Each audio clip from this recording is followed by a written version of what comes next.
पिंपरी चिंचवड शहरातील वैष्णवी हगवणेचा हुंडाबळीमुळे मृत्यू झाल्याने मराठा समाजात मोठी संतापाची लाट निर्माण झाली आहे। मराठा समाजातील लग्नात हुंडाबंदी करण्यासाठी मराठा समाज एकवटलाय। पिंपरी चिंचवड शहरात सकल मराठा समाजाची एक महत्त्वाची बैठक पार पडली। या बैठकीत हुंडाबंदीसाठी प्रत्येक शहरात एक समिती नेमून मराठा समाजाच्या लग्नासाठी एक आदर्श आचारसंहिता तयार करण्याचा निर्णय घेण्यात आलाय।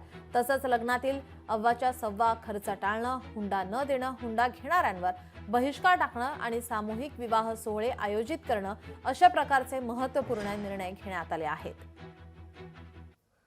सर्वानुमते ठरलं की जसा वैष्णवी हगवणेचा हुंडाबळीमुळे मृत्यू झाला किंवा छळवणूक केल्यामुळे मृत्यू झाला, तर यासाठी आपण प्रबोधन करण्याची गरज आहे। आपल्या समाजात इथून पुढे या घटना घडू नयेत यासाठी आपण सूचना आणि काही अंमलबजावणी याच्यामध्ये केली गेली पाहिजे असं या मीटिंग मध्ये ठरलं। तर त्याच्यामध्ये एकतर हुंडा देणं याच्यावरती तर पहिला आमचा फुल स्टॉप आहे की हुंडा देणाऱ्या व्यक्तीशी आम्ही सोयरीकच करणार नाही आणि ज्या घरामध्ये सुनांना छळ केला जातो अशा कुटुंबामध्ये मुलगीही देणार नाही, अशा पद्धतीने एक मेसेज केला तर खरं तर इतर समाजातल्या ज्या काही मुली आहेत ज्या सुना म्हणून गेलेल्या आहेत तर त्यांचा त्रास होतोय, त्यांना जो त्रास होतोय तो कुठेतरी कमी होईल। आणि लग्न करताना दोन्ही कुटुंबांनी समान खर्च केले पाहिजे, आटोपशीर लग्न केलं पाहिजे।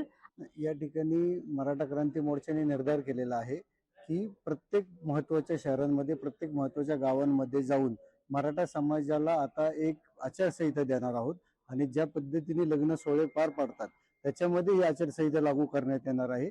मोठ्या लग्नांमध्ये बहिष्कार टाकला जाणार आहे। लोकशाही मराठी ऐका, पहा, जागरूक रहा।